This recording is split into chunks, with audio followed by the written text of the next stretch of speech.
Hey everybody, and welcome back to Ready Steady Play, where we are live doing another board game arena game. And this time, it's Jaipur, the two-player set collecting, trading in the Far East game. That's my best way of describing it. And as usual, I'm joined by Chris. Here he is. Hey, Chris. Hello. Hey. Hey, I'm so glad we're playing Trading the Far Iranian.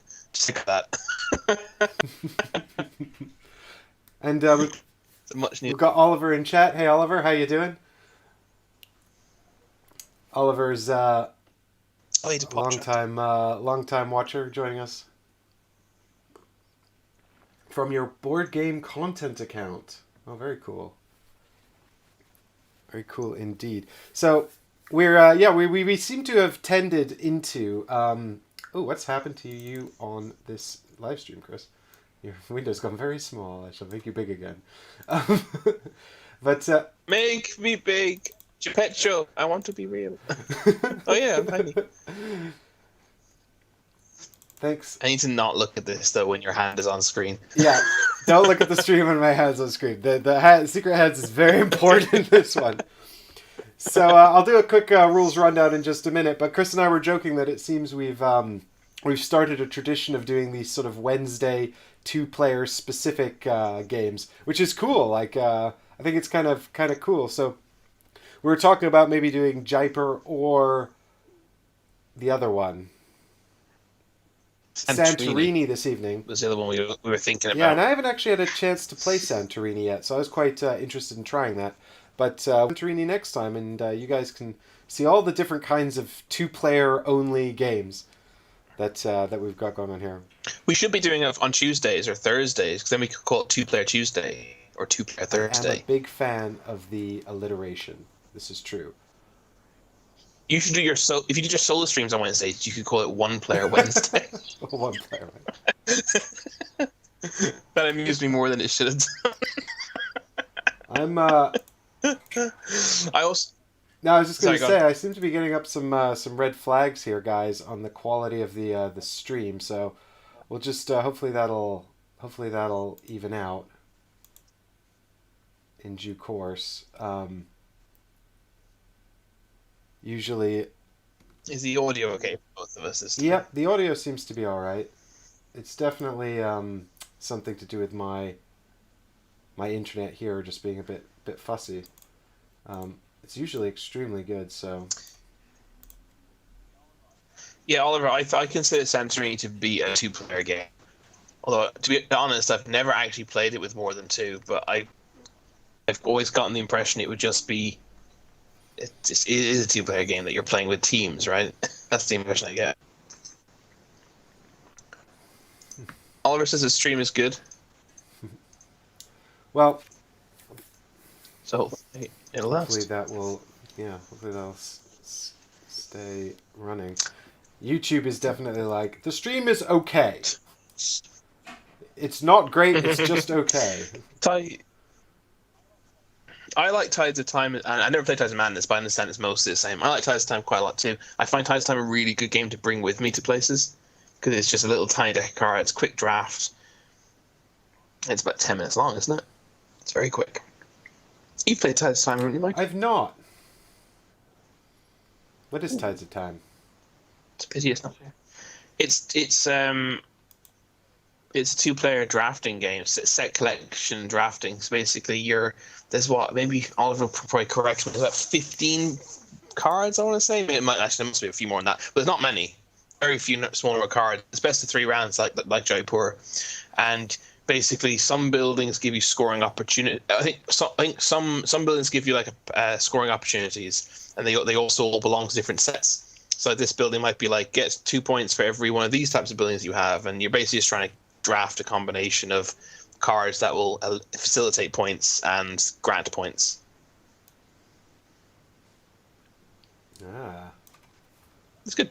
There's a couple that have special power as well. There's one building that's like, you win all ties. So it's just like, it's automatic tie. If you have a building that's like, you get 10 points if you have the most of this type of building, and you tie and you have the other building, you win that tie. It's quite clever. It's I do very like the cool. development of asymmetrical player powers. That's a feature I enjoy in games. I wouldn't call it quite development of asymmetrical player powers, because it is just literally like there's like 3 buildings I think that maybe give a power of some kind, and it's not really powers, so to speak. It's just stuff like that. Yeah, I guess it's asymmetrical player powers super light.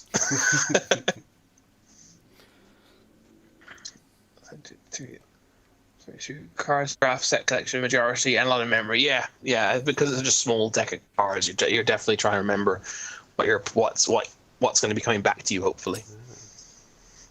2-player draft. 2-player dedicated drafting game, actually. I don't think I ever took the time to appreciate how unusual that is. There's It's quite strange. I was going to say that we have a few more 2-player games in our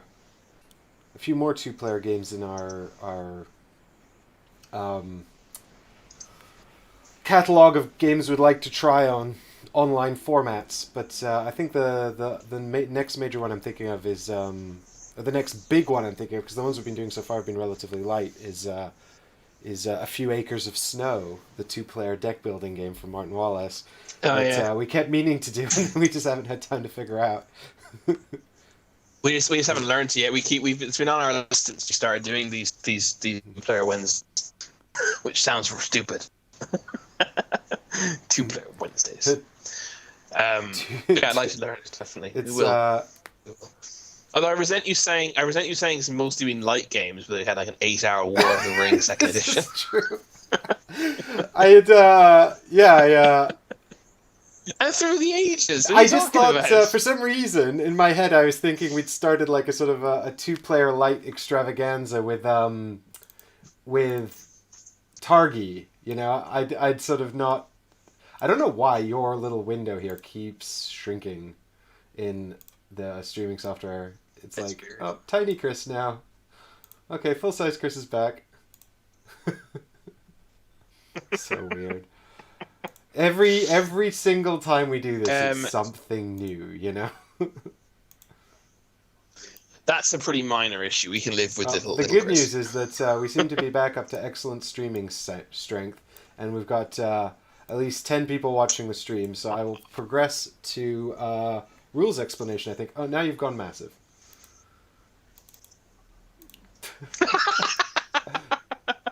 Am I overlaying on you then? Am I like crossing? I don't know. It seems to. It seems that OBS can't decide what size your window should be and keeps resizing it for some reason. Now you're small again.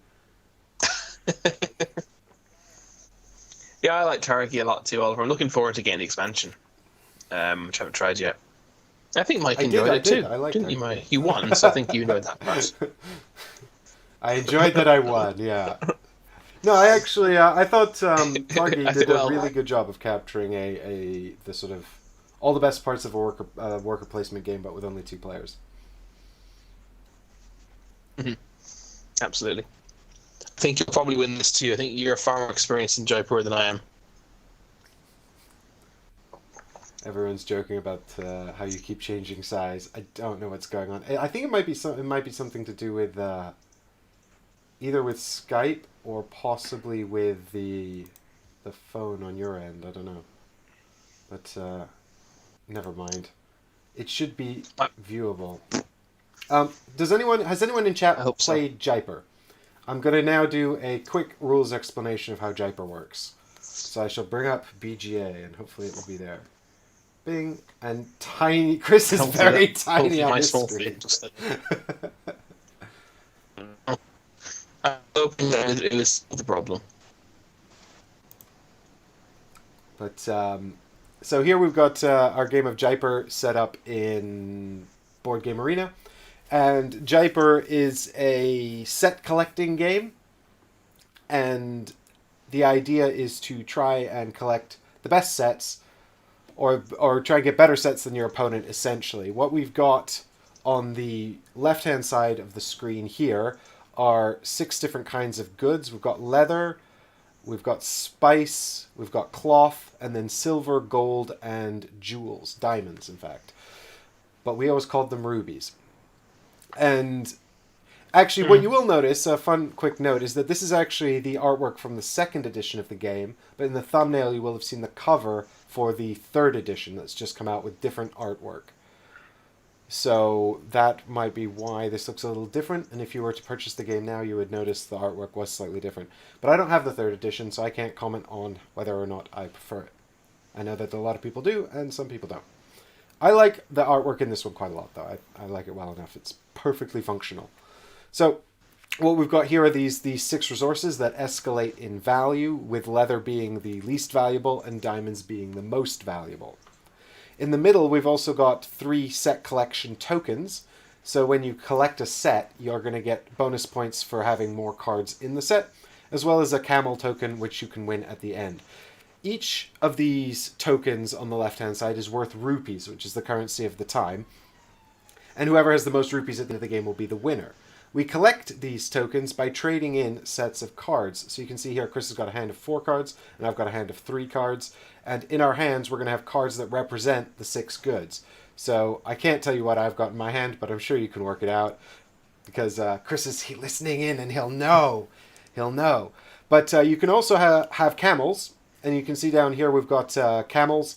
And the camels are not contained in your hand, so they're separate. And this is important because the hand size is limited to 7, and if you go above 7, you'll have to put some cards down.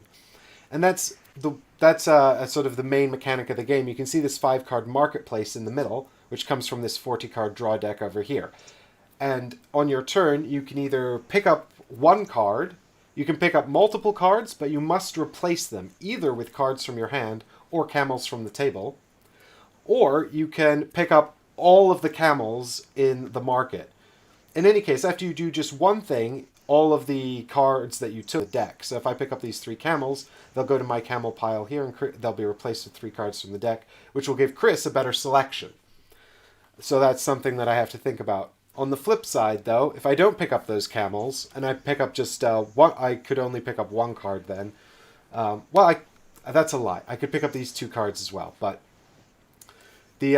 or I can pick up nothing at all and not actually interact with the marketplace, in which case what I can do is I can trade any number of cards from my hand for the equivalent goods on the on the left-hand side. I'm saying left-hand side. It is the left side, isn't it? Yes. So I'll get a number of tokens equal to the goods I trade in, and you can trade in any amount of the bottom goods, which are the lower quality goods. So leather, spice, cloth. You can trade in 1 card and take 1 token, and you always take them from the front of the stack here. And that's a very important point, which I'll get to in just a second. Or you can trade in more than 1 and pick up a whole bunch at a time, and then you'll maybe get the set collection bonus as well if you pick up enough. If you want to take one of the luxury goods, which are the goods at the top, the silver, the gold, and the diamonds, then you have to trade in at least 2 cards in order to do that. But what you'll notice is that the stack decreases in value as the tokens go on. So the very top spice token is worth 5 rupees, but the next one is worth 3, and then it de-escalates to 2 and 1. So you're incentivized to trade in your sets early to get the valuable tokens. However, you might not be able to collect enough cards, and then you won't get the set bonus tokens here for every set you trade in. So it's always sort of this balance of whether you grab the valuable tokens right up front, or you wait to try and get a whole set of cards to trade in and get the valuable bonuses. Meanwhile, your opponent's also collecting the cards and trying to prevent you from completing your sets and tracking what's in your hand. Yeah. I might be trying. Depends how much work that is. Or they're just trying to complete their set. But the game will end either when... is it 3 or 4 of these rows, Chris? Did we find out? I didn't find out for definite. Hang on. I have it here. Game end. I have the rules up, though, so I can find out quickly. End of game. So it's either a number of... so when 3 of the... 3. Resources are depleted, the game will end, and I believe also if you get to the end of the 40-card deck, the game ends as well. Yes, if you can't. It says if you there are no cards left in the draw pile to refill the market when you're trying to. That will also trigger game end, at which point everyone will... I don't think I've ever seen that. Either. What happens is each of these tokens as well has a little monetary value underneath, and so when you collect them, you just stack them all up in front of you, and then at the end we count them all up. Whoever has the most tokens or rupees is the winner. The values under these set collections are a little bit randomized, so you can see here, for example, if I hover over the threes, there's 2 that are worth 1, there's 3 that are worth 2, and 2 that are worth 3 in that stack. So you might get a nice 3, or you might just get 1 bonus point. And also, whoever has the most camels in their area at the end of the game will get the camel token, which is worth 5 rupees as well. And the camels are mostly useful, though, for putting into the marketplace to pick up the goods that you want, because it's if you can trade in and out camels, it's always good to have camels there, so you can pick up the goods you want, put them straight into your hand. And if you fill up the marketplace with camels, your opponent's forced to pick them all up, which reveals a whole bunch of new cards for you to choose from as well. So that's always really nice. The problem is, then your opponent has all the camels, and they're going to get the bonus points, and also the next time you need to pick up multiple goods, you won't have any camels to do it. So it's sort of all of the decisions you make in this game are very carefully balanced between different advantages and disadvantages. You essentially take it in turns to have kind of big pulls from the market, I guess, really, don't you? Because you can use you don't have to use camels to pull from the market. You can also replace goods in the market with other goods from your hand if you have goods that maybe aren't worth anything anymore or aren't worth very much anymore. Well, that's exactly right. We shall see. Well, I shall now demonstrate how the game works by taking my first turn. So I think that so I can. It says here I can take, sell, or trade. I assume that trade is the word they're using for trade. Multiple Trade cards. is taking multiple cards. Yeah, taking multiple cards. But so you can take one card out and replace it from the deck, or if you take multiple cards, you got to replace it with your hand. Indeed. and or And camels. I don't know why I'm telling you. incidentally, also the oh, now I've totally blanked on what I was going to say. Oh, I'm sure it'll come back to me. Instantly. So, oh yes, it's this round. It's best of 3 rounds. Yeah, best of 3. That's what I was going to say. Okay. It's best of 3 rounds, and obviously Mike is automatically going to win this round because he has lucked out to have diamonds or to draw on his very first turn. So this is a total fix. There's nothing I can do.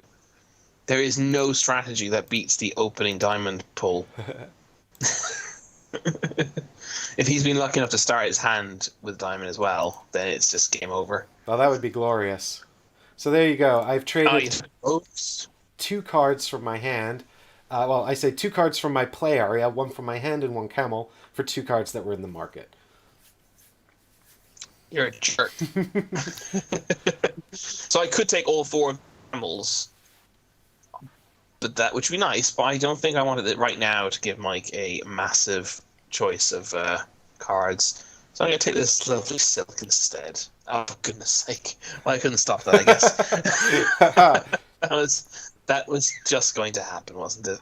I guess I'll take this diamonds card then. So if that had been something that was less valuable to me, I might well have considered picking up the camels there. But diamonds are super valuable. Hey, Haggard, don't worry, you're not even late because you've missed 3 turns. And my rules explanation, which apparently we had 10 people watching before I started explaining the rules, and then 5 afterwards. So I guess it wasn't very good. This game sounds rubbish. It's actually really good. I have the physical version of this as well, which I spoiler alert, I really like Jaipur, but the physical version's actually very good and well made as well. It's very well done. It's a little less portable than the other 2 small box games you might think, because you actually need a weird amount of space, a weird large amount of space to set up all the tokens. Not a large amount of space, but just a sizable amount of clear space on a table.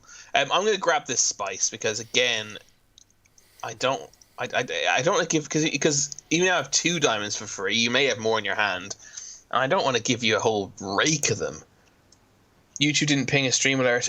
Well, we may have dropped the ball on giving notice for this one. We weren't 100% sure tonight was going ahead.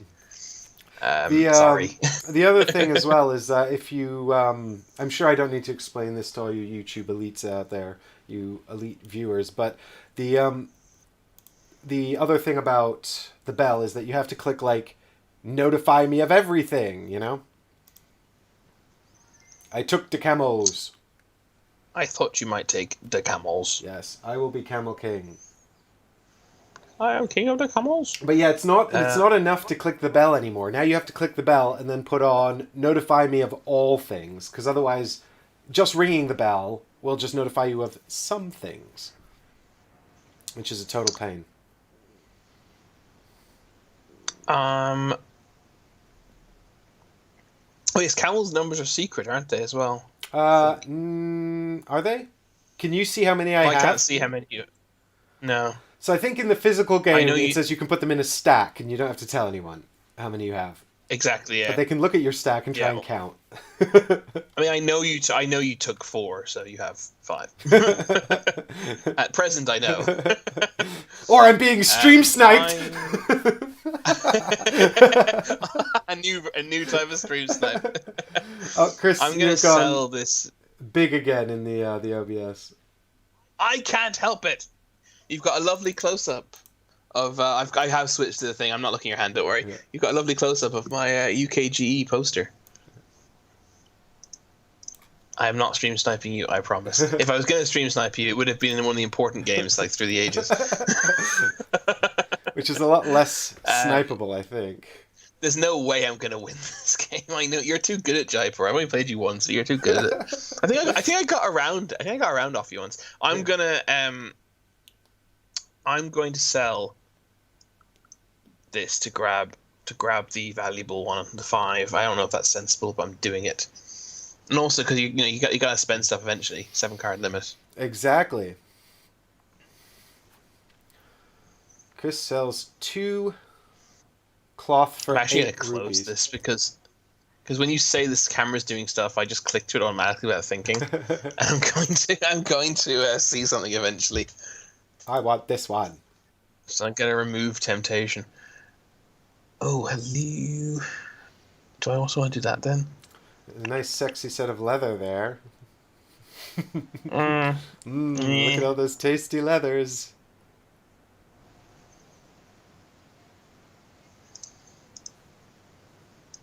Also going to grab the most valuable one of those.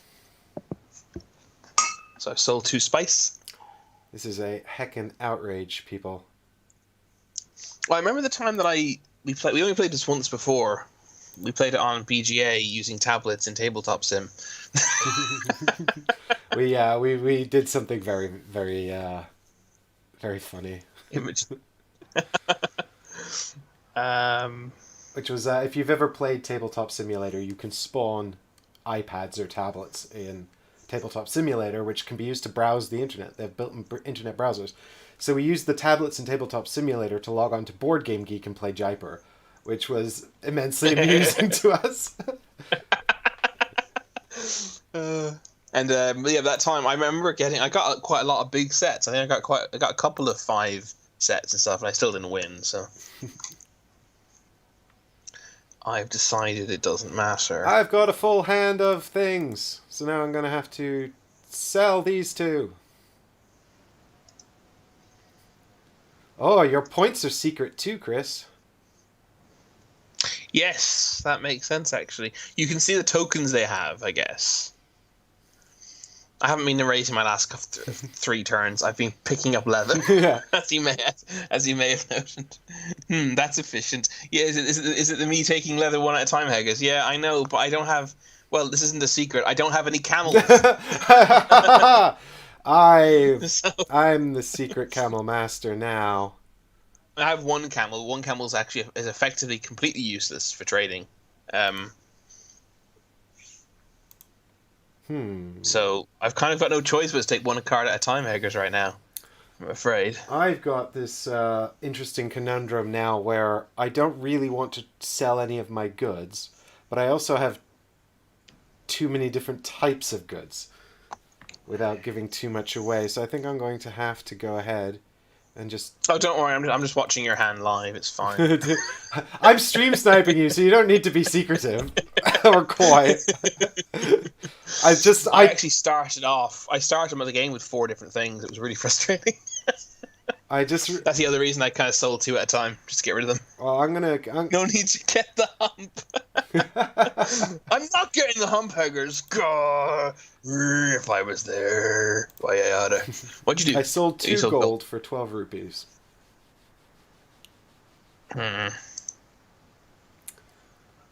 Right. Okay. Heggers, can you give me some advice? Can you please let me know how to take more than one card with one camel? Well, Chris, you can make up the difference of cards from your hand. I'm not putting down what I have in my hand. Okay, that's the. I think you should. Just let me have it. just give me your things.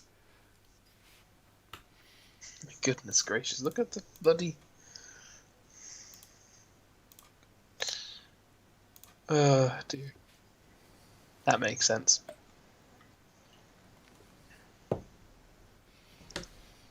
Yes. I know I had to give up some of my glorious camels. I'm very upset. Which I'm going to take. How could you? Because Heggers won't be upset with me if I have camels. Well, now that you've got camels, Chris, you can start playing the game properly. Oh my god, I get the joke. Oh my, did you get the joke? 'Cause I didn't get it. The pun? Yeah. Yeah, of course.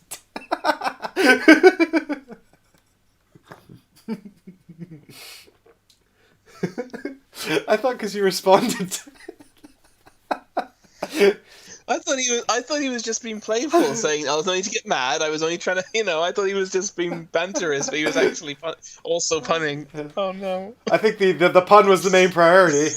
It was the main priority, but it made sense without the pun. Just true story. That's just like all good puns. Yeah, that's oh god. Oh, I made my proudest ever pun was I made completely by accident. It was actually in Warzone. The guys, we were like in the tents in Warzone. The guys, they were saying, "Oh, Chris, yesterday we had this amazing last firefight here. It was mental. It was like this that happened. And we won it. It was amazing." And I went, "Wow, that sounds intense." Because it was intense, get it? And they thought it was really funny. And then I just was like, "Yeah, I know. I'm really clever, guys, aren't I?" I'm the absolute master of the accidental pun. I do it all the time, and people are like, "Oh," and then they roll their eyes, and I'm like, "Yes, it was deliberate. I'm very quick-witted." Alas, I admit it. All right, I'm going to sell the massive collection of leather that Heggers patiently watched me accumulate. 5 leather. Give me that bonus tile. Oh my god. That bonus tile is worth potentially a lot of points. Potentially a lot of points. Is this true? And it's your turn now. Oh.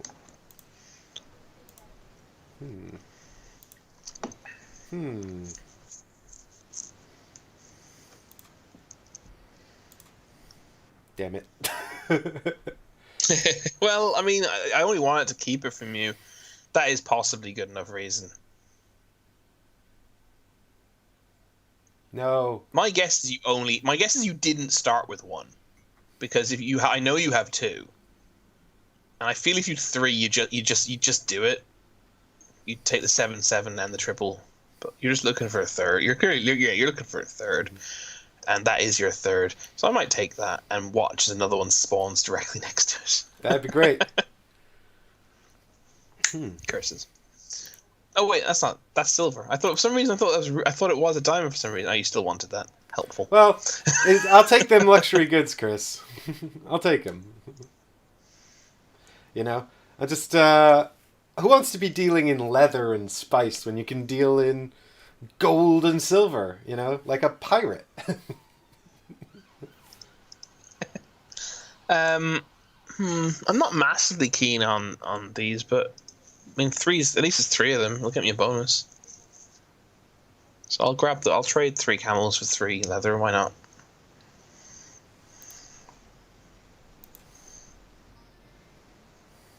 Camels.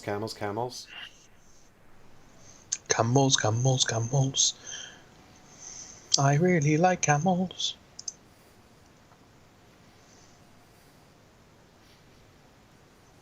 Everybody likes them camels. Deborah was quite. We were watching episode QI the other day. And we I can't remember. Camels came up, the one humped, two and two humped varieties of camels. And Deborah was fascinated to learn that we don't have two words for those in English. They're two completely different words for those two animals in Portuguese. Huh. So that was fun. I was curious. Quite interesting. I'm going to take that silver.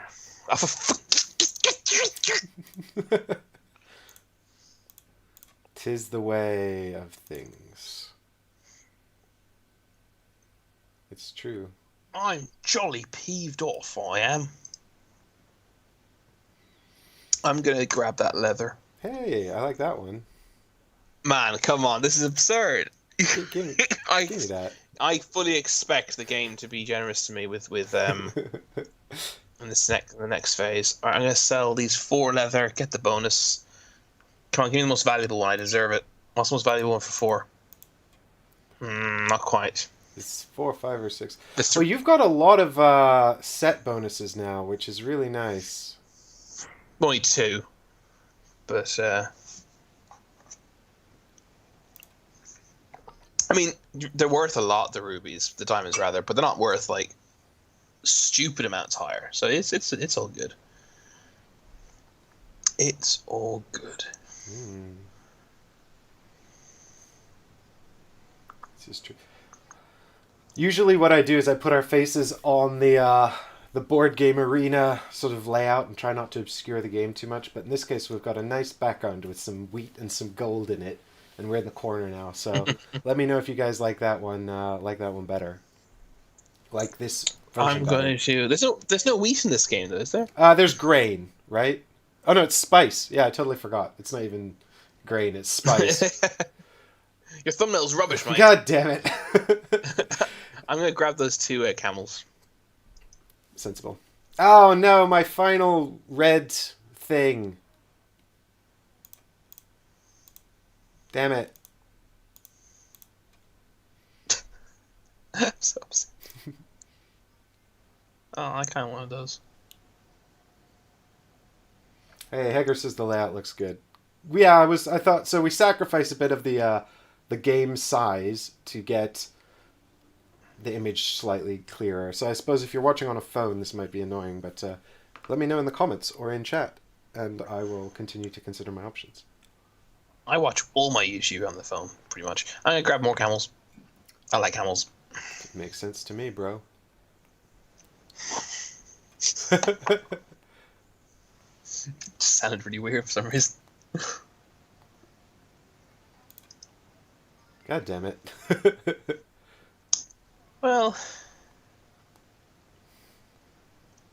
it's not really a great deal of value to me. Hager says we've both got a sizable camelry collection.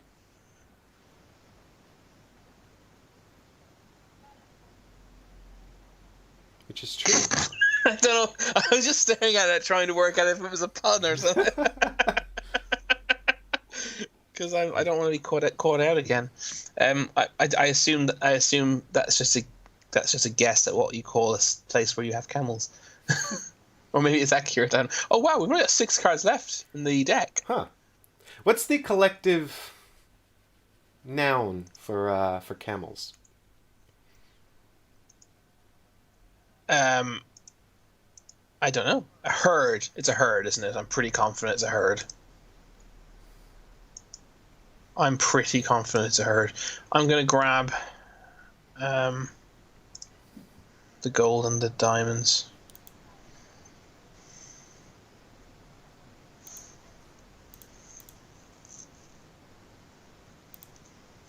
Womp womp. No more set bonuses for Mike. I'm just gonna grab the 5 points. Might as well.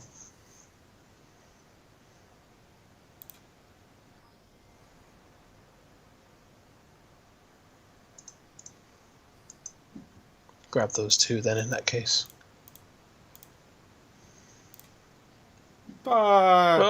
You did it! You ended it! I ended the game. No, Camel we have the same tie. number of camels. But Mike won. Oh my Camel. god! Look Nobody gets how camel much you token. won by.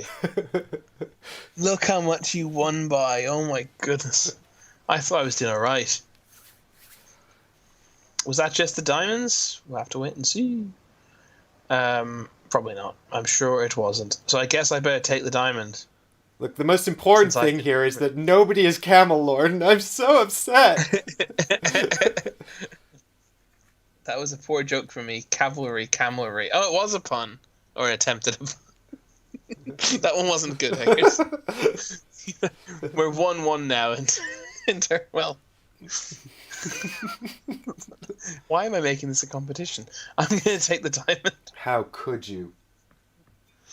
Like a diamond in the sky. See, now I think is a good time to take these camels, because if Chris wants to take any of more than one card here, he's going to have to put down something from his hand, because he has no camels. True that. Oh, look at all those tasty things.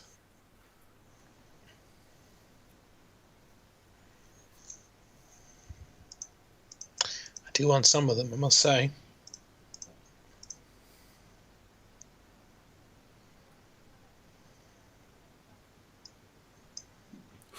Look at that. Well, I guess I better get in here before Chris takes those things. You started with 2 of them in your hand, really? I'm just good at this game. I find that very upsetting. I'm going to I'm going to sell 3 gold. Oh, look at all the gold Chris had. This is upsetting. I started with 1, I collected 2, and I worked at it, man. I worked to get my gold. Work for this. Some of us have to work for our gold. Took a cloth. It was replaced by another cloth. For our rupees, rather. To work for our rupees. So this is, it's best of 3. So if Mike wins this round, he wins full stop. He wins. And then we'll only have gotten to play twice, so I might as well just tank this, you guys, so that we can play again. I don't believe you. I'm going to take the camels. It makes sense.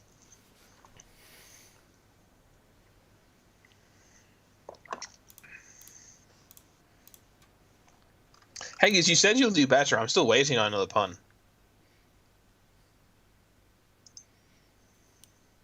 I'm going to take more camels.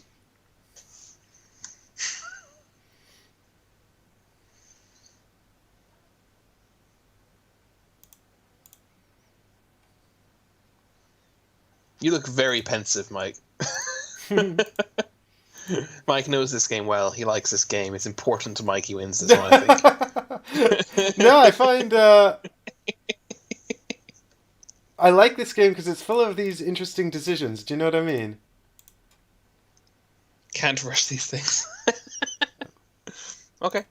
I respect that. An artist is at work. You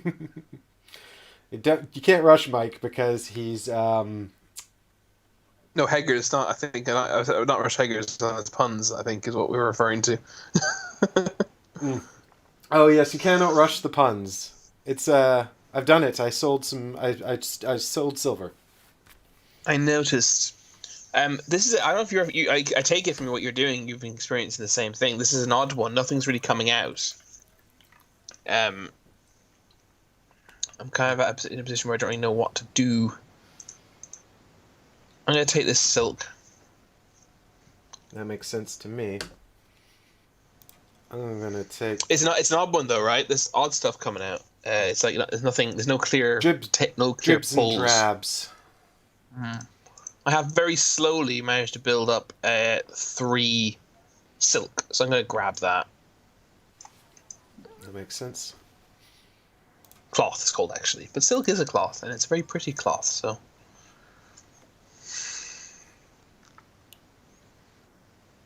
Now that I don't have any camels, I'm fucked. I was about to say, you've no camels, and you're also at 6 cards, so I'm going to take the opportunity to grab these 3 camels. Wow! I mean, That's so frustrating. I feel I'm getting a bad luck here because presumably you can just. Well, maybe you don't want to then again. Oh, okay.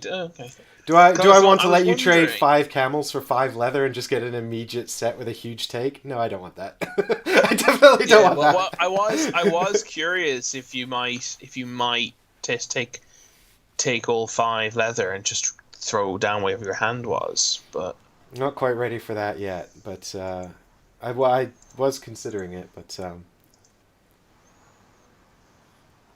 I think I'll take the triple leather though.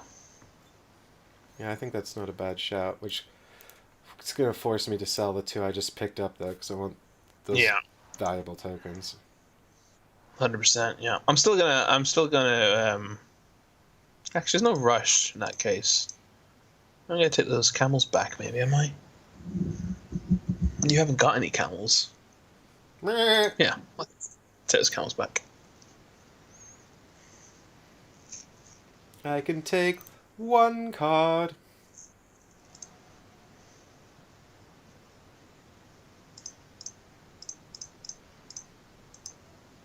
So I'm gonna grab the diamond. I'm also gonna grab 3 silk. Hmm. Except I'm not because the game is telling me I didn't click the right number of cards. You wouldn't have this problem with the tabletop version, guys. Just saying. Oh no, wait, that's why. Of course, it's because of the You've got to number. you're gonna have to put down some cards from your hand if you want to pick up 4, because the Yeah, hand limit's 7. Yep, indeed. So actually, I'm just gonna take the diamond in that case. Hager says it is Hump Day after all, so Oh, that's a good one. It is Hump Day. I like that one. That's good. it is. And I got it this time. Because we were all waiting for the pun though, the problem was instead of laughing genuinely, we just went, "That's really funny." Well done. That's the reaction Right. everybody wants to their joke, where you're like, "Well done. Yep, I can appreciate the cleverness of your joke." Look at that, 3 rubies. Oh, good Woo. lord, this might be your game, Chris. Well, I personally don't feel that way, but we'll see. Hump Day, that was clever. Wow, I like that. I really appreciate that. I really appreciate you. um, what do I want to do?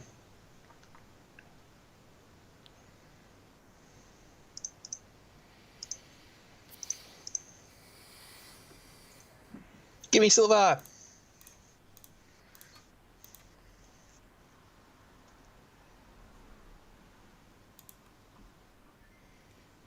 What are you doing? No. Give me silver.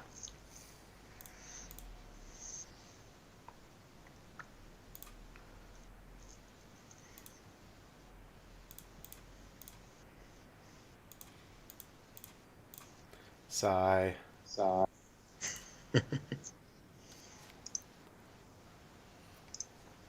Camel Master. Give me leather.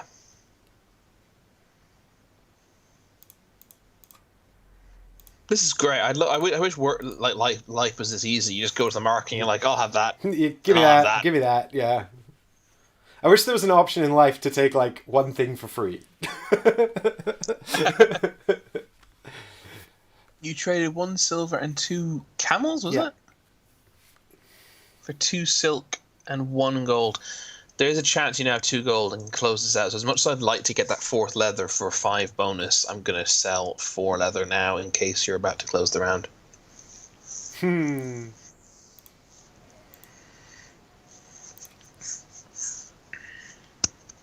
Nope. Oh well. I had not the gold I needed to do the thing. Well, you still don't. Upsetting.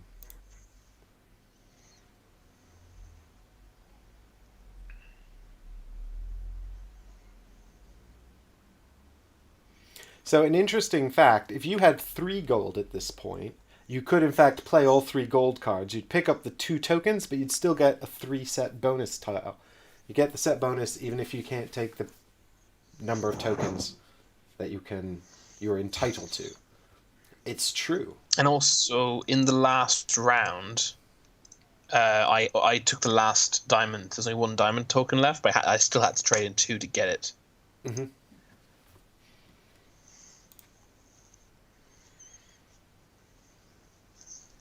Because the valuable goods you always have to trade in 2, even if you're only taking 1 token. But if you trade in 2 and there are 2 tokens available, you do get 1.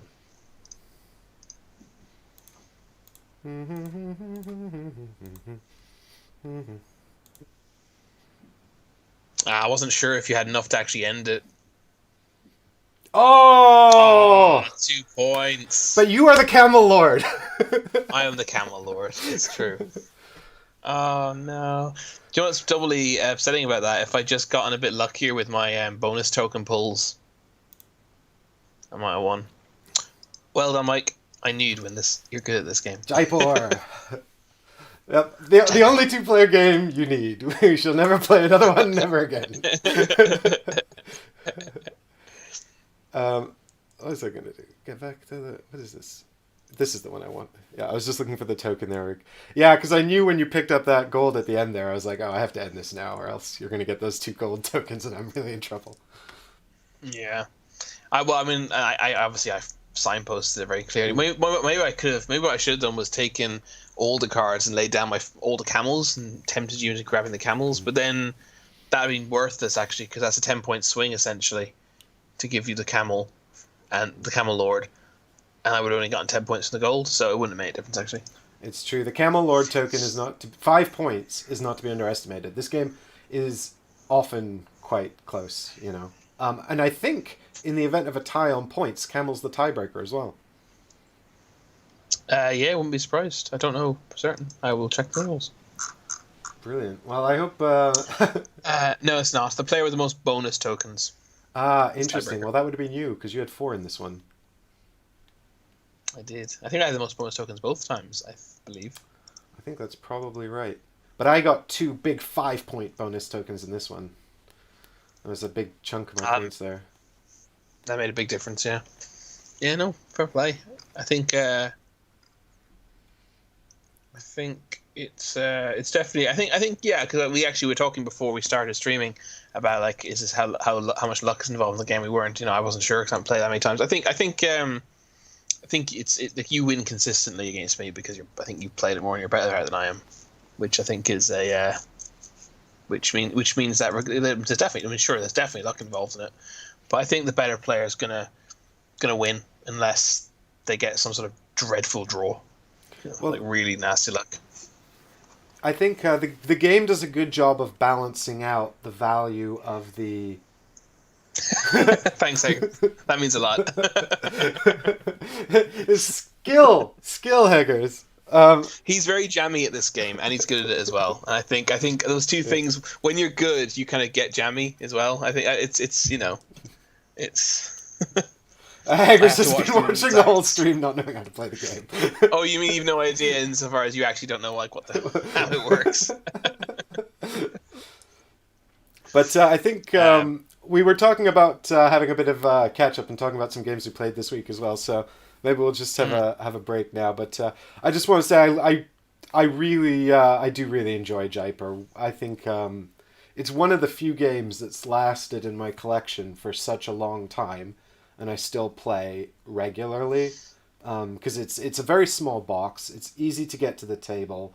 The table space, yeah, it's not a great like sort of train game or something like that. What I mean is a game to play on a train rather than a game about trains. But it is a good, because it does require the token stack. You have to lay those out, and it does take up a bit of space. But it's a really good like sort of like a little pub game or picnic game or something like that. I really like it for that sort of travel element to it. And it just what it delivers essentially is a lot of back and forth because you only make one decision on your turn, but all of those decisions feel really important, and you're always paying attention to what your opponent's doing as well, because it's important to note what goods they're trading, what they're picking up, how many camels they might have. So it rewards you for paying attention when it's not your turn, but also it's low on downtime. So I think it's just got all of these kinds of nice little things that come together to make a really compelling package. Mm-hmm. Yeah, no, I really like it as well. We don't play it that much, because it's one of the problems of having so many games in your one's collection, I guess, isn't it? I'm actually just going to check how many times I even played the game. Jaipur, I have played the game. This was only actually my 7th time playing it. But so do you have the physical copy? Yeah, I have the physical copy, which I've played 5 times, I guess, since I played it twice with you on BGA. I remember bringing it to. I've brought it to Alexandra Palace a couple of times when I was watching it when we went there for the snooker and played it between sessions. And I've played it a couple of times with. I think I've also played it in bed with Deborah, which because we just every so often we want to be in bed, we want to play a game, so we sit in bed and we just lay all the cards down on the bed. So yeah, it's definitely versatile. Absolutely. Well, because it's not got like a big board or anything like that, it's just a bunch of cards and token stacks. You can make it work around the space available, which sort of helps. The box is very small too. In fact, I think it's super easy. I was just going to say, I think the 3rd edition box might be even smaller. It's different shape. I think it's because the original one's not the original. The 2nd edition, is a bit. It's like longer, isn't it? Yeah. It's narrow and long, whereas I think this one's more of a. Trying to think of a comparable box. It's more of a uniform shape. It's a more of a normal size, normal rectangle. What an odd concept. It's a normal rectangle. Like that sort of thing. Yeah, it's more the proportion. It's more the axes are more in proportion with one another. It's a very easy game to recommend. It's also a good game for gift. I actually need a gift. Well, I made the mistake of because I was so enthusiastic about it, I actually lent it to a couple friends of mine who are a couple, and they had a baby on the way, so I lent it to them right before lockdown. I think it must have been in February. And now I'm upset. So I was like, I could really use a game of Jaipur. So it's nice that we got to get it on to VGA and play it that way. Yeah, I actually might buy a copy to give as my gift. I have to have some to give some birthday gift again. It's not very dear, is it? It's something like £12 or so, I think. Yeah, it's 80 on Amazon right now, and it's how much is on Games Lore. Games Lore is good. So if you're buying it online, 16 on Games Lore. 16. I mean, I think that's a reasonable price for a game that's going to be in your collection for a while. Yeah, no, I think so. It's very easy to recommend. You'll get £16 worth of it, unless you hate the game. You'll get 16 quid out of it in value after a few plays. Well, what's interesting as well is, generally speaking, I don't like the games that are super that I don't generally like as a mechanic card counting or trying to keep track of who's got what. And I'm sort of willing to do it in like low amounts, like in Dominion, when you're trying to track who's bought the provinces, the victory point cards in that game. But I don't. And this game is obviously like keeping track of what your opponent's got is a big deal. But in this game, I find it quite compelling, whereas normally I don't enjoy it. So I don't know what it is that's different in this game. Maybe it's because it's relatively low level. Sorry, there's relatively limited number of things you need to keep track of, or it's sort of happening immediately, or it's because it's head to head, so you're only keeping track of one other person's things. But I don't particularly enjoy memory aspects like that, but I think it's fine this because you only need. Well, I say you only need to. I lost. Maybe this is why I lost. I find I kind of only keep an eye out for the big bombs, so to speak. So like, does he have a diamond? Does he want that silver? Does he have 3 or 4 of the spices? Would this spice give him a fit? I'm not really. If you just take one spice, I'm not. If you just take one spice randomly, I'm like, I don't really bother flagging that up as, oh, he's collecting spice, so I shouldn't give him spice ever. Mm-hmm. Because if I don't really want to give you diamond, silver, or gold ever. Yeah. So if I have to add in, you have to have a good reason to add a fourth thing in that you want to deny the opponents, because otherwise it's just going to cause yourself too many headaches. This is true. That's my opinion, but I lost, so don't listen to me. I always beat Deborah at this. Oh, do I? I usually beat Deborah at this, I think. Maybe I'm wrong. You'll have to play again to find out. I don't think she's massive enamored. She likes it, like she's willing to play it, but I don't think she's like super enamored with it. But it's so short that you can play even if you're not crazy about it. Yeah, it's how long did it take us to play today? Not all that long. About 45 minutes. Well, that's with a rules explanation, probably. Yeah, half an hour stream. Wow, that's like this is like a ready steady play first. We actually played it, and how long does BGG say it should take to play? Let's find out. I love BGG. All the information is right here. BGG says it takes 30 minutes. Although you won in 2 rounds, that's the other thing. Sometimes you have to play a third tiebreak round. It's true. Yeah. You get these little Maharaja pins, which you are up here. So that's how you track it in the physical copy. You get a little pin. First 2 pins is the Maharaja going to become the new royal trader working on behalf of the Maharaja. So there you go. In fairness, trading in Jaipur seems really freaking easy. I mean, you just rock up to the market and say, "I'll have a diamond. Give it to me for free." And then and if you want 2 leather, you better pay me something for it. Exactly. Yeah, there is a bit of what's the term for it? Thematic disconnect or something. Yeah. There's a bit of a thematic disconnect there, But we'll not worry about that. They had to find a way to keep it moving. They had to find a way to give you something to do on your turn if you didn't have anything to trade, I guess. Yeah, I mean, I could sort of justify in my head why the tokens at the front of the stack are more expensive, or not more expensive, more valuable, because the idea, I suppose, is that if you get to the market early, you get like the best pick of what's available, so you could kind of justify that.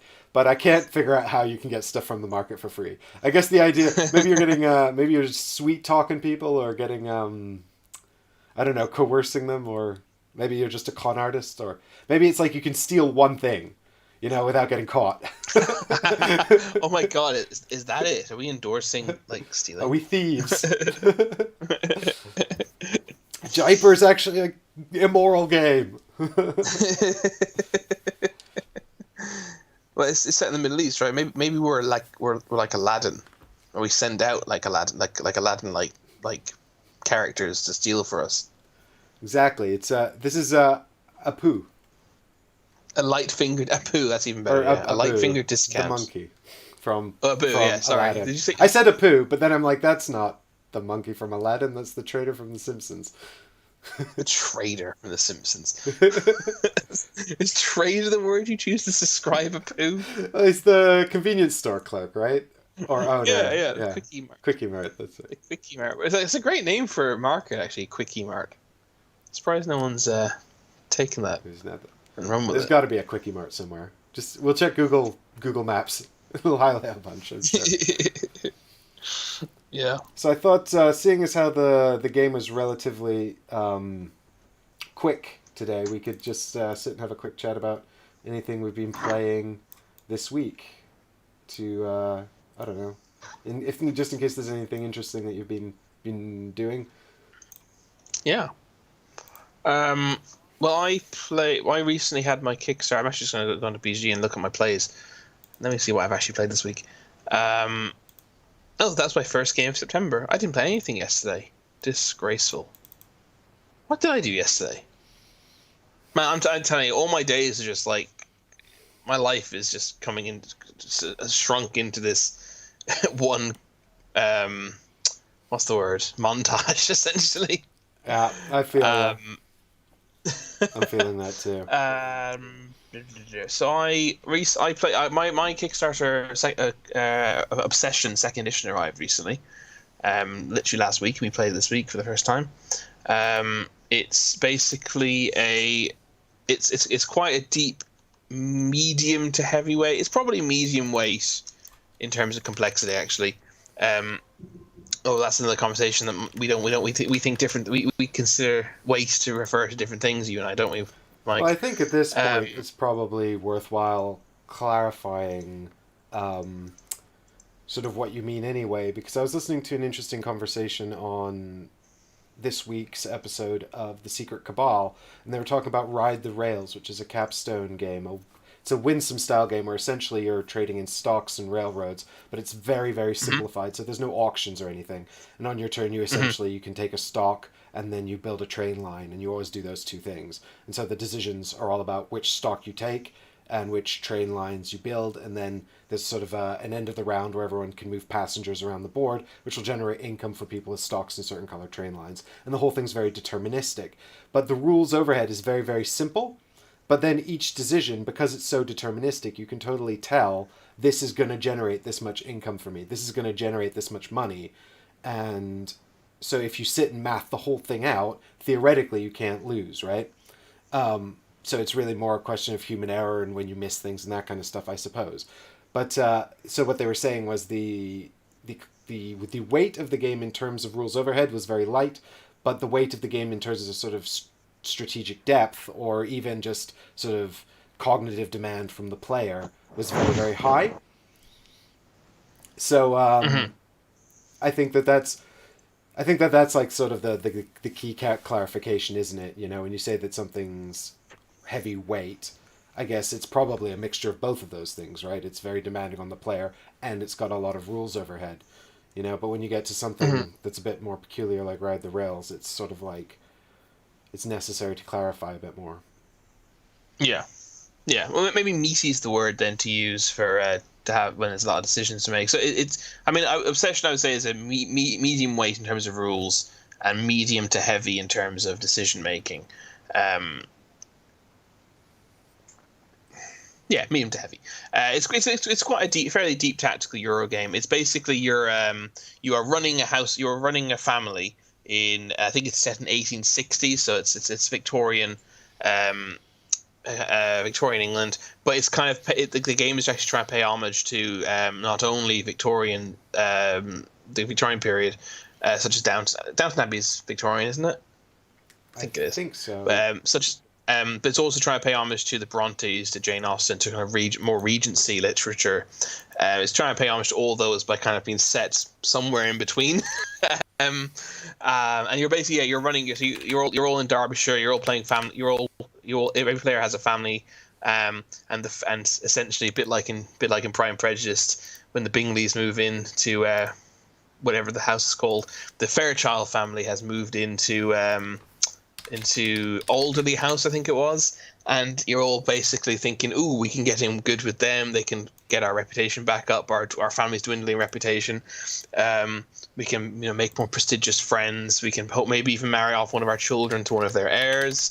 And that's basically it. You're essentially every turn you're hosting events. You might host afternoon tea. You might host a game of bowls in the lawn, and you have to you have a pool of servants who have to potentially run the events. So you need, for example, a footman to run the game of bowls, to run down and fetch the bowls back for you, presumably. And then you're inviting various guests to come and do these activities with you.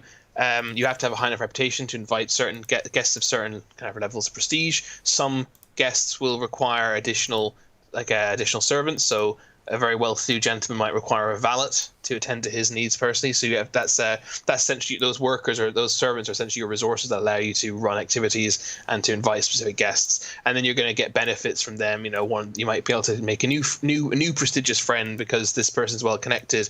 You might get some money because they whisper in your ear during your game of bowls a new business opportunity. You might get reputation just because this is an incredibly prestigious person to have come to your house. And you're just basically trying to get the most points. And the points, the combination is of basically what friends you make, what kind of improvements you make to your estate. You can buy new rooms and stuff, and there's a few other ways to make points. You get a few other little bits and pieces as well. There's private objectives as well, and it's just really I really liked it. It's an appealing theme to me. Especially for Deborah. Deborah's super into it, obviously, as you can imagine, having just finished her PhD on Regency England, but Regency literature. But it's good enough. It's close enough. It's really I'm really excited to play more of it. I have the expansions as well, which I haven't tried yet. But if I definitely would bring it over to play on the channel if we were able to do that. Maybe soon, maybe when we can. But yeah, after one play, I really really enjoyed it, and I'm very eager to play more. So it's a good theme that you don't see very often. Like I know it's like Marrying Mr. Darcy and all these kind of these very light games, but to see a really crunchy heavy Euro about managing a Victorian house, and the theme is very heavily integrated. It's all about prestige and who you know, and that's your goal, is to try and make more prestigious friends and to have them over for tea. It's so like, and it's weirdly simple, as I said, in terms of actual overhead. There's only 16 turns or 20 in the long version. Every turn, all you're doing is you basically pick an activity to host. You assign the servants. You invite the guests. You get the benefits, and then you have the option to buy an improvement to your estate for money. And after every 3 rounds, there's a courtship phase, which essentially is when the Fairchild heirs. There's 2 of them, and every 4th round, they basically have preferences which are known to the table, like, oh, they really like this type of room, or this type of room, whatever. And whoever's got the most points in that category, they come and visit that family, which means that you're able to invite them to activities, and they obviously give quite good rewards. It's really well done. A very very very good integration of theme and mechanics. Even when you when you're the head of the household, his power for all families is to generate a bit of money, and it says on the card that he's collecting tenants, not tenants. He's collecting tenants rent. Because for those who don't know, basically being a member of the landed gentry back then was essentially meant that you were unemployed and you just rented out your vast land to people. Sounds like 11. There's a few thematic disconnects, like why do you make money when this person comes to afternoon tea with you? But I think the designer kind of explained it as like they can give you. Well, it's because business is all about who you know, right? Exactly. You're meant to be doing all this stuff in the background, and you're just seeing the social part of it, right? You're just playing out the social part of it. But yeah, it's really nice. Well, I've heard. So that's why I was playing. I heard Rado gave Obsession a really good review, and then someone else I listened to was less I can't remember who now, but was less enthusiastic about it. So I'd be really keen to try it, for sure. Yeah, I think you'd enjoy the experience of trying it, regardless of whether you liked it or not. I definitely think you'd get something out of the learning of it, knowing you. Well, I definitely like to explore these different things. I very rarely regret my time with a game unless the game is just unless it's just objectively like really bad. Yeah. Even if I'm sort of not super into a game for whatever reason, a personal subjective reason, I can definitely appreciate something that's good, and I usually get something out of it too. Mm-hmm. I got a Kickstarter delivered, which is Project L. Dun dun. Oh yes. So this one is a sort of, how do I describe this? It's like turn-based Tetris in a way. What you're really doing is you're drafting puzzles, and the puzzles are square shapes or sort of blocky shapes like Tetris pieces. And once you've got a puzzle out in front of you, you have to fill it in with little plastic Tetris pieces that you've collected. And so on your turn, you can either draft more puzzles to fill in, you can upgrade your Tetris pieces to bigger, better pieces, or you can take a new puzzle square, isn't it? Take a new... Yeah, that's basically it. You collect the puzzles or you fill them in, and you've got like a sort of a special move where you can, every turn you can put a piece, so you can put a piece into every puzzle. Yeah, so you upgrade your pieces, you put pieces into the puzzles, or you draft new puzzles. And it's basically a sort of an efficiency puzzle where you're trying to work out how to best complete these puzzles, and you might find yourself in a situation where your system grinds to a halt because you run out of pieces and you haven't finished any puzzles. But every time you fully complete a puzzle, you get your pieces back out of it, you unlock a new piece probably, and you get to put the puzzle into a scoring pile. And once a certain number of puzzles have been completed, the game will end, and whoever's got the most completed puzzles that are worth points in their area is the winner. And I played only the solo mode because I did not have a chance to play with anyone in real life. But I did the solo mode. It comes with 3 levels of difficulty called normal, challenging, and unbeatable. I beat normal and challenging on my first attempt quite soundly, but then I played unbeatable, and that was a lot harder. I didn't win that one, so I'm tempted to try that again. It's certainly as a solo thing. It's a compelling little abstract puzzle. I definitely think that there is it's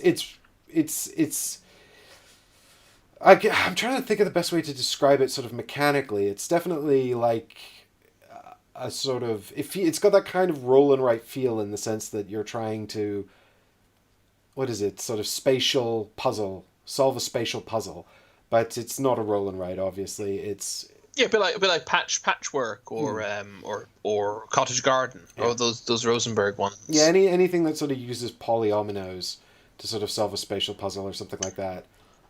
It's Feast for Feast for Odin, that kind of thing. So it's got that kind of feel, but it's much lighter, and I mean, the pieces, the actual physical game is extremely satisfying. You know, the little plastic pieces that you collect in your area are very, very satisfying, and the sort of decision about whether you want to draft a puzzle first or the order in which you do things is quite important, because you want to use that move where you can put a piece in every puzzle in front of you to its maximum benefit every round. But if you don't have enough pieces, you might wind up in a situation where you can't complete any of the puzzles in front of you and get your pieces back, and then you're really in trouble. So that kind of balance is it certainly presents an interesting decision. I think there are a few little futsy rules in there, which I wasn't. There's sort of a rule where at the end of the round you can do a sort of a finishing thing where you can finish off any puzzles in front of you, but for every piece you put down during the finisher round, you get like 1 less point for the puzzle you solved or something like that. So, and that feels kind of it feels like sort of unnecessarily extra for something that's quite a sort of like, feels like it should be quite a light, simple game. But I'll see how I feel about that when I actually get to play it with a person.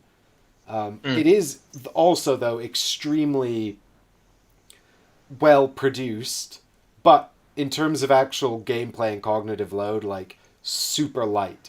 You know, it's really a very, very, very light game, and I'm hoping that once I start playing it with other people, I'll be able to determine whether or not it's got. I suspect after playing the solo mode that it might not be great with people. Oh, really? Well, my concern is that ultimately it's sort of about who can.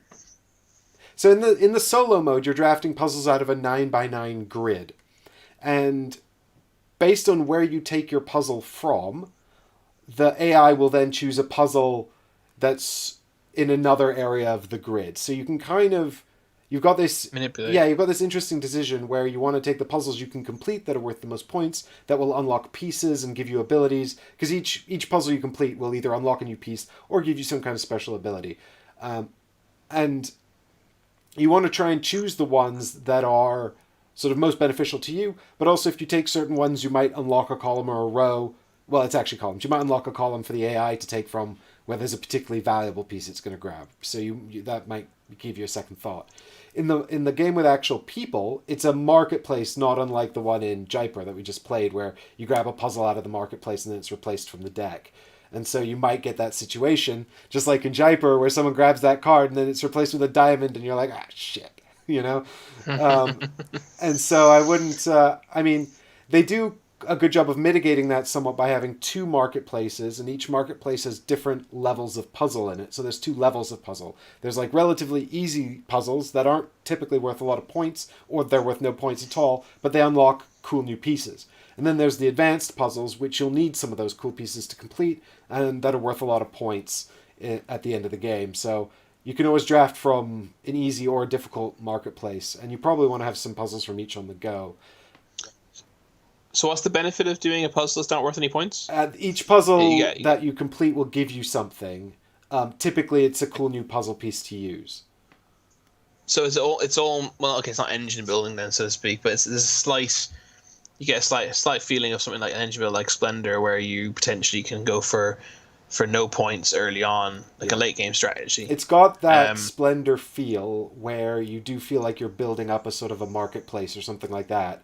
yeah, In yeah. Splendor, you're building up obviously the gems in front of you in your tableau. In this, you're building up a pool of pieces, and the more pieces you have, the more efficiently you can solve puzzles, and also the more puzzles you can solve simultaneously, taking advantage of Hmm. that one move you can do on your turn where you slot a piece into every puzzle. So it's interesting, but my concern, yeah, with multiple people as well, is that, or with multiple players, is that, I mean, there's basically no player interaction whatsoever. The player interaction is largely just you took the puzzle I wanted from the marketplace and that's it, which is fine. That's drafting. I mean, yeah, that's exactly right. And but that's not a compelling form of player interaction, at least not for me. So I think that it's very much like sort of a pleasant uh, multiplayer solitaire, um, and it's probably extremely sort of light and casual feeling. There's a lot of great games that are multiplayer solitaire, which I love and enjoy, and think they're great games, and just wish they did have a bit more player interaction. Um, What was that but famous it's quote from the final thoughts on Architects of the West Kingdom? Architects, You're yeah, like, I yeah. often wish that worker placement games had more player interaction, and now that they do, I'm not sure I like it. But I've come Yeah, around it over time to really like Architects, as you know. yeah. Yeah, I remember seeing Project L at Essen, and I thought it's minimalistic. There's an oxymoron I've never heard before. um, oh, what? So the multiplayer solitaire. um, I remember Essen. It's very striking on the table. It's really like I really like its presentation. It's a very minimalistic art style, which has incredibly striking presence. And I remember immediately wanting it. And you were like, "Oh, I've backed this." I was like, "Oh, I wish I'd known about this." um, uh, Well, they are um, coming back to Kickstarter. They're actually late. They said they would have launched their Kickstarter already, which is, the that's probably. typical modus operandi for these Kickstarter companies. It's like the minute the game is being delivered from the first one, launch the second one, while the hype is big. But they've got a new expansion out for it called Project L Finesse, so I'll be interested to see what they Yeah, add I in that. spotted that there. I might try. Well, it might not be possible. I might see if I can try your copy. Well, it depends when they launch that Kickstarter. We'll see. But it definitely had my interest. I mean, it's no theme whatsoever. Obviously, it is just. I mean, if you want to strip it down to its bare minimum, um, essentially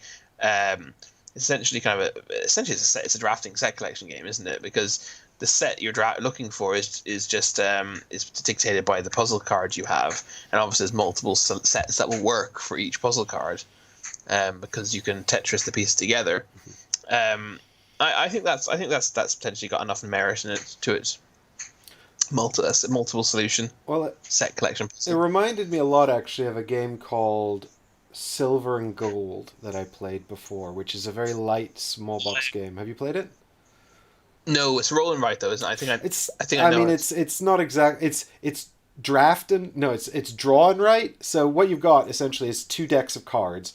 One deck is a set of islands, which are again these square sort of big Tetris style shapes. They're supposed to be desert islands, but Oh they look like these yes, sort of big square shape. No, they're not all square, right? They look like a bunch of Tetris pieces put together, right? And the yeah, yeah, island has some gold on it. Sometimes it's got some palm trees and things like that. And then you've got a deck of cards, and printed on the cards are different shaped sort of Tetris style pieces, right? And every turn yeah, you can flip over one of those cards, and then every player at the table draws the piece on the card onto the island card in front of them. So they've got little the cards are yeah, like plastic, and they've got little pens, right?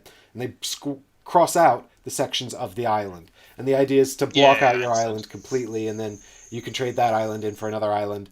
And it reminded me a lot of that. The main difference with Project L is that instead of every player having the same piece, so in gold, silver and gold, the big difference is everyone's got different islands, but you're still drawing the same pieces every round. And what they do is they have one piece hidden, or not one piece removed from the deck at the beginning of every round in silver and gold. So there's always one piece missing, and you're trying to work out which piece is missing so that you can kind of plan how you're going to fill in your island. But in this, every player has their own pool of pieces. So every player starts with the same 2 pieces, and then you'll unlock more pieces as you complete the puzzles, but you'll also be able to just simply upgrade pieces as well. And if you have the expansion, the ghost tiles, you can also get ghost tiles, which are like sort of... So the pieces upgrade according to a structure. So you've got like level tier 4 pieces that are the biggest, potentially the most useful, but they allow you to solve puzzles quickly, but also they're more difficult to place, in some puzzles that are weird shapes. But the point is that you can then get a tier 5 ghost piece, which you can trade in for any pieces that you could fit inside the ghost piece. So, okay, what you can do is essentially fill sort of like if you can replicate the ghost piece with other pieces. Do you understand what I'm trying to say? Like, if you can replicate the shape of the ghost piece with other pieces, you can take all those pieces you would fit inside the ghost piece. back. Okay. No, you can collect new ones, right? So it essentially allows you to buy new pieces. So there's this there's this consideration that you don't have in Silver and Gold in Project L, where you're trying to decide, do I improve my pool of available pieces or just focus on completing puzzles? Whereas in Project L looks really nice. Project, as a physical thing, it's a lot more expensive than Silver and Gold, which is a tiny little box, and B, much more pleasing, tangibly pleasing. Yeah. So what's more important to you, I guess? Is that Tetris? Did you see that the Tetris on Switch had a Battle Royale mode? Yeah, Tetris Night. Yeah, I did. I it's been out for a while. I keep meaning to. I must pick it up at some point. It's basically just not. I mean, it's not really battle royale. It's just Survivor. It's just who can survive the longest in their own individual game of Tetris. You're not interacting. It's a multiplayer solitaire game. It's a solitaire multiplayer battle royale. I think you can like target someone else, and then as you delete rows, you shoot pieces over into their puzzle. Oh, you can. Oh, okay, cool. Right. So you can sort of I have to check that out. But I know you like your battle royales. I do like my battle royales. I'll probably be playing some Warzone tonight. In fact, with my squad. If you want to join us, Mike, you're welcome to come along. I'm the meat shield. He's gotten better. He has gotten better, guys. Mike gets the odd kill. The odd kill. Have you got Have you got anything next to talk about? Not really. The only other thing I've played kind of note lately, I'm just looking at been playing some Butterfly a few times on BGA with some friends. It's actually quite a nice game. I actually quite enjoy it a lot. It's just a set collection. You're all moving. You've got a grid of, I think it's 8x8 grid of tiles. It's an 8x8 grid of tiles. Hang on, let me just remove myself from something. Hang on. There we go. I was being invited to play something online. On BGA. No, on Steam. So I was just taking myself away from that. Yes, you got an 8x8 grid of tiles, and there's a hedgehog called Hudson the hedgehog, and you're all moving him. You can move him a bit like in hey, that's my fish. You just move in a straight line as far as you want. He can jump over gaps though. Once you take tiles away, it's not a problem. And you just take the tile he lands on, and you're just basically collecting various sets of butterflies, just straight points. There's like a grasshopper. Grasshoppers are worth anything I think from like 1 to 9 points, but you only ever keep the last grasshopper you picked up. If you pick up a second grasshopper, the other one hops away. You got like fireflies, but you only score your lowest firefly, and I think dragonflies you only score your highest dragonfly. So it's just various categories of kind of things you're collecting. And then the thing that's interesting about it, and there's a couple of things that are negative points, and there's like a bee who's negative points unless you also get honey, in which case it's worth a lot of points. And then that's basically it. It's just various combinations of these points. And the thing that makes it kind of interesting is it's up to 5 players, and you're all moving the same piece. He can only rotate 90 degrees left to right before he moves, so you can kind of trap people in corners and leave them as rubbish tile. It's a silly look. I'm really enjoying it. It's a really nice game to play on BGA. I hope I've got the correct box art on screen. It looks very cute. It's a hedgehog trying to catch a butterfly with a net. Yeah, we got it. It's really nice. I highly recommend it. Giving it a crack on BGA.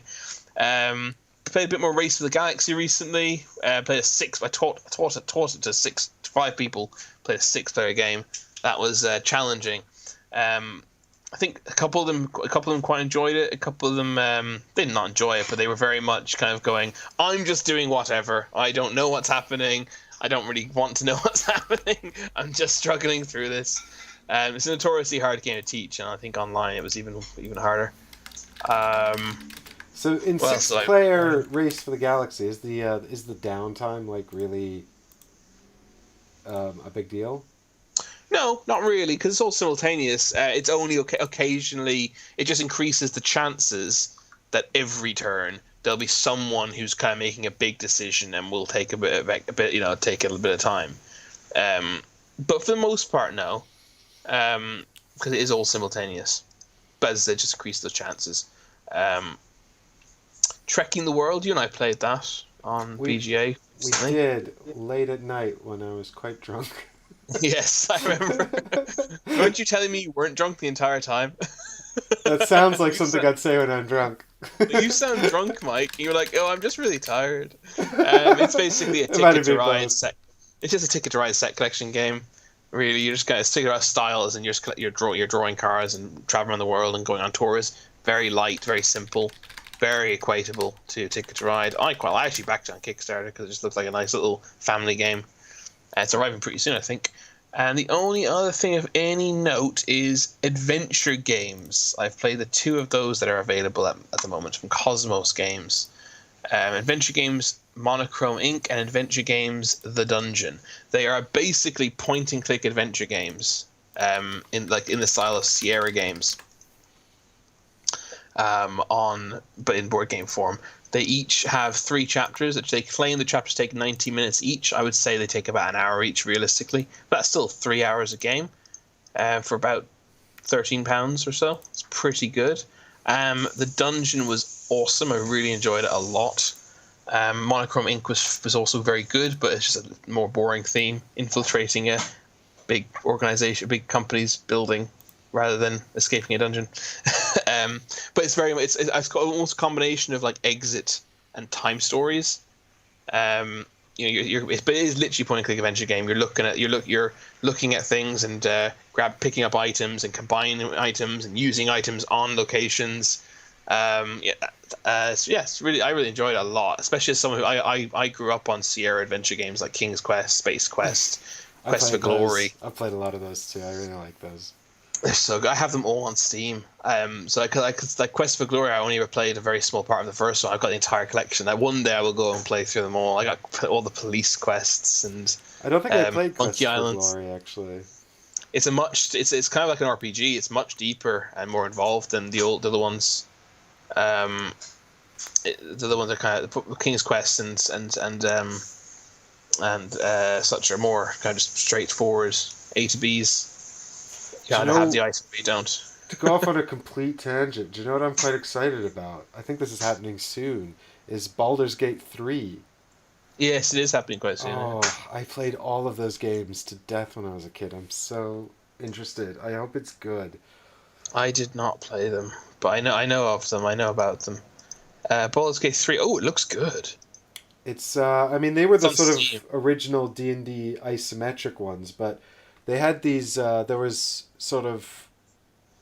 the original game Baldur's Gate, and then there was an expansion for that which was just sort of additional adventures, but then they had the sequel, and that kind of leads off of the first one, although to be fair, you didn't really need to. The first one introduced all the characters, but you didn't really need to play it to sort of get into the second one. But you did need to play the Throne of Baal expansion, which kind of completes the story of the second one. But I know they've got remastered versions out, and They do. I just saw literally that. Yeah. thinking I'd love to play through the whole thing again, because the whole story from sort of the beginning of Baldur's Gate to the end of Throne of Baal is just, it's super epic. It's a massive epic thing. But I was like, when am I gonna have time for this? Like, they're so long, you know. They're like 40 hours or something each, you know. I'm just like, it's you know, back from the old classic days when we could just sink that much time into these games. I can't remember. I'm just looking at how long to beat Baldur's Gate. Oh, yeah. Baldur's Gate Enhanced Edition is allegedly 30.5 hours. Yeah, okay. Baldur's Gate 2 Enhanced Edition is allegedly 48.5 hours, and then Baldur's Gate 2 Throne of Balls an additional 19.5 hours. So that's approximately 98 hours. So that's 100 hours basically to finish this whole thing. There we go. And get ready for number 3. If someone on the internet wants to sponsor a 90-hour live stream, I'll do it. But otherwise, I cannot justify it. I've been trying to finish we have enough games to play. Yeah, we've got so many. I've been trying to finish like some much shorter games. But anyway, that's just. I was just. And the thing is, as well, like I just kind of. I just wanted to relive the nostalgia, man. Yeah. Yeah, I might. Baldur's Gate 3 looks. I had a quick look there on Steam. Looks really good. Like it looks like my kind of game. Actually, I might check it out. I'll probably buy the Baldur's Gate 1, like play the first 10 minutes, and be like, oh, okay, this is great. I'll play this one day, and then just leave it in my Steam library forever.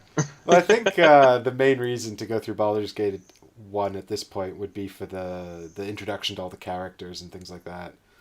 I mean, it's a great game, and the story is really cool. I really like the story, and what I remember of it, it's been a long time since I played it, but I remember it being very compelling and very good.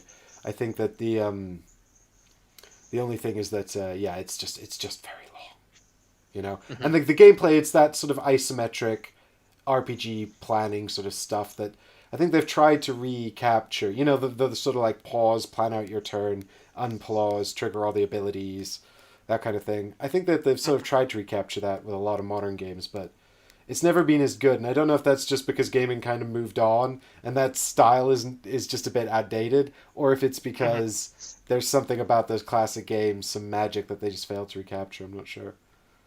But so I'll be interested to see, because obviously Black Isle, the company that made those games, is not really around anymore. I think some members of it turned into Obsidian or something like that. Honestly, I'm not really? really Okay. sure. They worked on what? They did Fallout New Vegas. They did something else. What did they do more quite recently? Obsidian Recently they did Grounded, which is a bit of a departure for them, because they typically do these. I think they worked on some of the Dragon Age sequels. I think I remember they did Neverwinter Nights 2. So I think they used to do sort of sequels to BioWare stuff as well. Oh, they did Stick of Truth, the South Park game. Outer Worlds, that was their recent one that I actually quite want to get. Oh yeah, that's the. They also did They did the Old Republic sequel as well, I think. They did. They did. Yeah. Yeah, they did. They kind of come in and do sequels. It seems it's kind of their thing. Yeah, they did that. To BioWare stuff typically, as well. Like they did Neverwinter Nights 2, and they did KOTOR 2. BioWare have lost their way though. Why are we talking about video games so much? We need to get a sister channel for video games. Our video game channel. It'll just be me reminiscing about how I used to play games. That's not true. It can also be Michael playing Resident Evil 7 in VR, and I will keep mentioning it until it happens. Yeah. Oh my god, are you kidding me? He'd die. He'd die. Could we get him to play it even without VR? I wonder. Maybe. I think it's much scarier than 2. Like 2 is scary, the remake of 2. From what I don't play horror games. I've played neither of these games, but I've watched Let's Plays of both of them. That's how I play horror games. But I think 7's way scarier. It's so scary. 7 is the scariest, in my opinion, of all of them. Yeah. Oh yeah, we forgot. We actually have to have our Hogs of War sister channel, so now we've got 3 channels. But I'll tell you what I have been getting, actually, to move the conversation back onto board games, is a lot of notifications for things that are arriving soon, and sort of things that it's sort of shipping notices, and so I think a lot of stuff is because it was planned to arrive for Essen, right? So there's between now and October, there's a lot of stuff arriving, and sort of in my immediate future, I know that I've got the Spirit Island Jagged Earth, which I'm excited about. I've got the Trove chest for Too Many Bones, which I'm really excited about. Oh yeah. Even though it's just a big box. I kind of regret not backing their latest Kickstarter. But they'll probably do another one, let's face it. Although, did you see the difference in price for the retail Trove chest? I think I did, yeah. Like, that's one of the literally reasons I get every update I've had on the Trove chest has been like, we're making this better. We're making this better. We've got to change this. This was a problem. We've got to upgrade that. And they're like, this thing at retail is going to be like $50 more than what you guys paid for it. At this point, we couldn't reasonably make it for the price you guys paid for it. But so I think we're literally being covered by the success of like Cloud Spire and stuff like that. So I mean, like I regret not getting it, but at the same time, I haven't actually played Too Many Bones or Undertow, and I have everything from the previous two Kickstarters. Mm-hmm.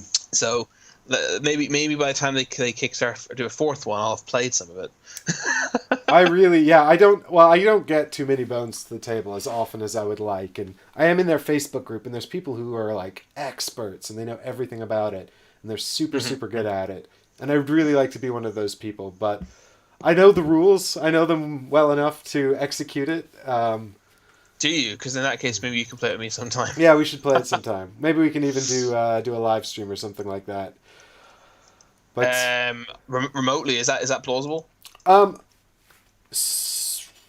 mean, the thing is, actually, I have a copy. A remote game would be an interesting thing to try and work out because you've got a copy. Yeah. I mean, one of the good things about it is that there aren't many decks of cards. I find that what really slows down live streams, remote live streams, with the same game is when players are searching for specific cards.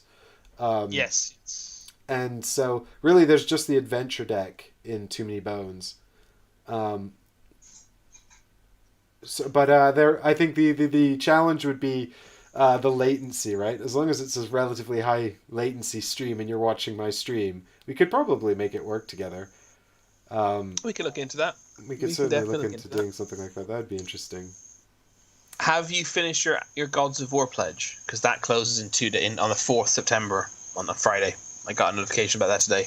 Gods of War? Sorry, Gods of Egypt, Ankh. Oh, yes, yeah, I closed off my Ankh pledge ages ago. I'm still $1. I still haven't decided if I want it or not.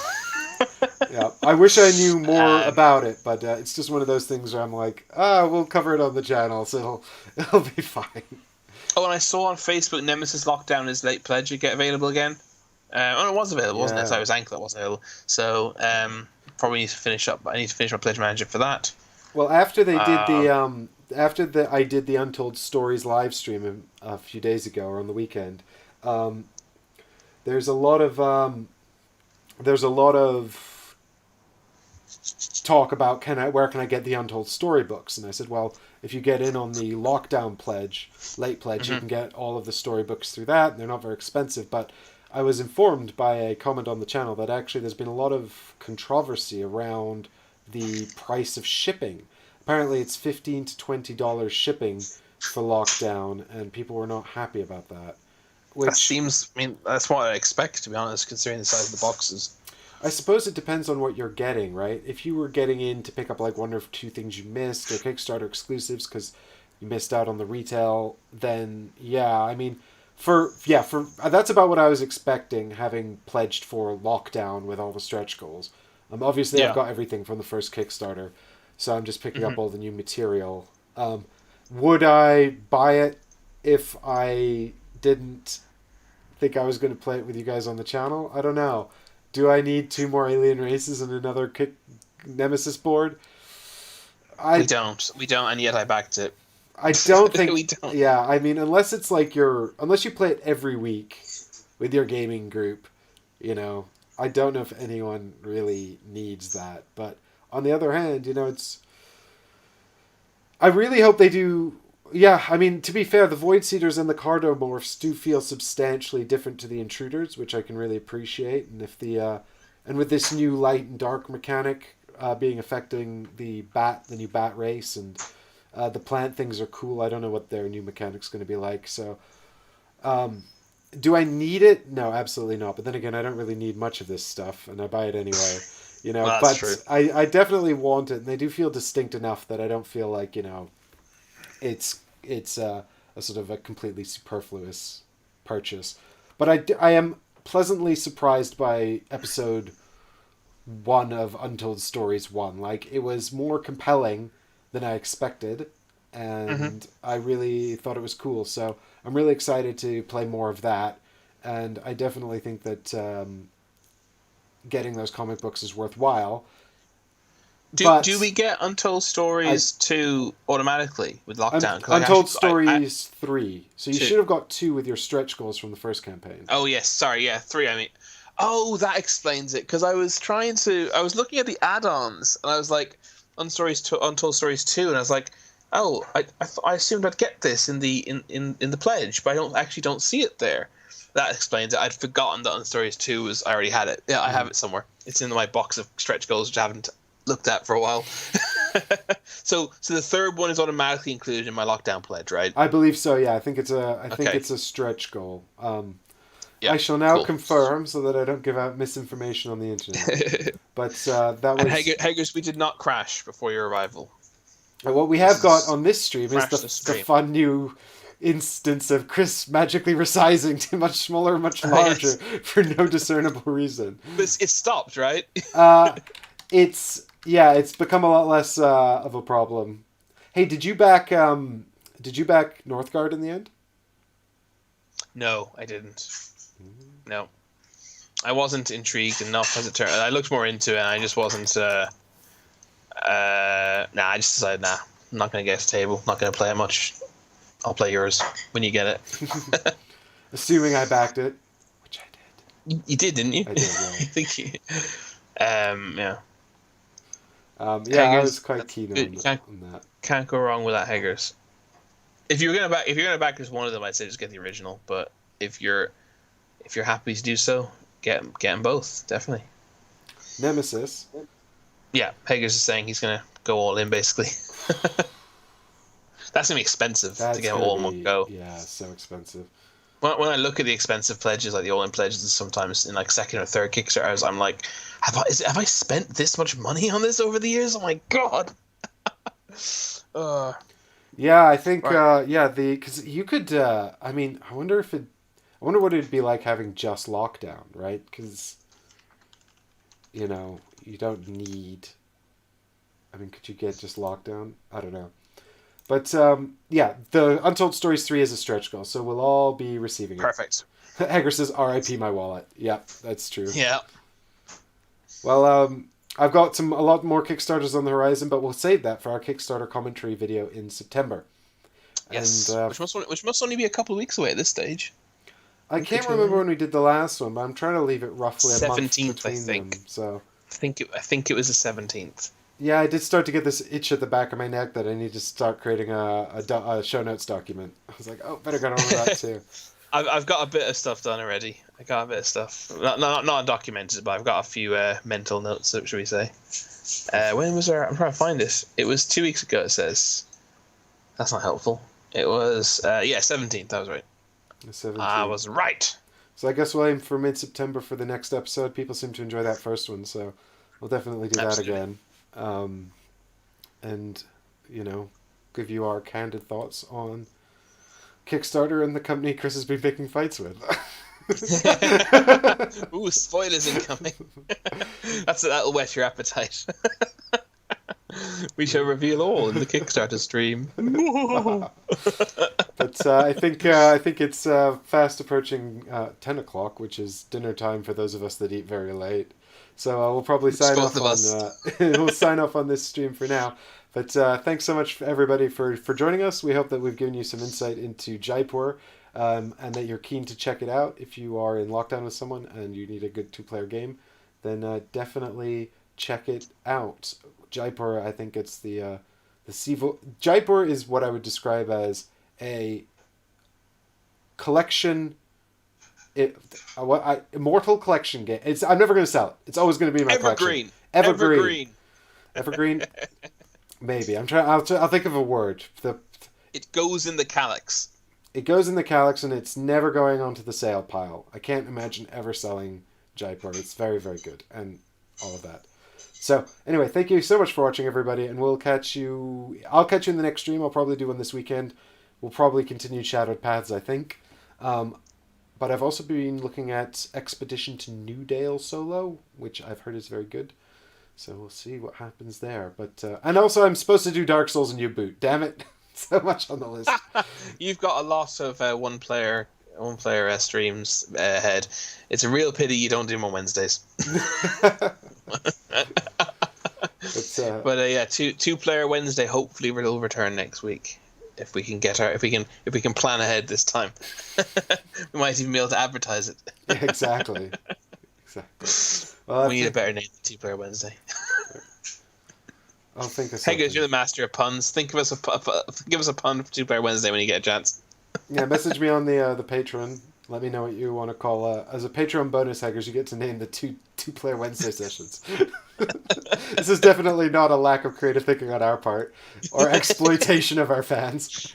Hey Haggis, would you like to both fund the series and also do some of the work for it? Bye everyone. Bye guys, thanks for joining. Oh, and thanks to all the patrons who made this happen. The credit sequence will be coming soon, I promise.